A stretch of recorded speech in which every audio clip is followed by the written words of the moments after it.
Welcome back to the channel. Today, we will show you how to use Meta AI in WhatsApp. Meta AI in WhatsApp is an advanced artificial intelligence technology developed by Meta Platforms. It functions as a conversational AI assistant integrated directly into the WhatsApp app. With Meta AI, users can engage in conversations, seek recommendations, or simply have friendly interactions right within the app. Here's how you can use Meta AI in WhatsApp. 1. Individual chats. Open WhatsApp and navigate to the conversation where you want to use Meta AI. Tap on the text box at the bottom of the screen. Type @ by Meta AI to initiate a conversation with Meta AI. Type your question or request and tap Send. Meta AI will respond promptly. 2.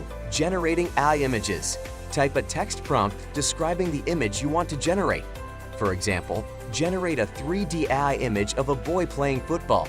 Tap Send, and Meta AI will create the image for you. 3. WhatsApp group chats. Open the group chat where you want to interact with Meta AI. Type @ by Meta AI in the message text box. Type your question or request and tap Send. Meta AI will respond, and the message will be visible to everyone in the group. That's how you can use Meta AI in WhatsApp to have conversations, get recommendations, generate AI images, and more. If you found this helpful, remember to like the video, subscribe to the channel for more tutorials and tips, and leave a comment.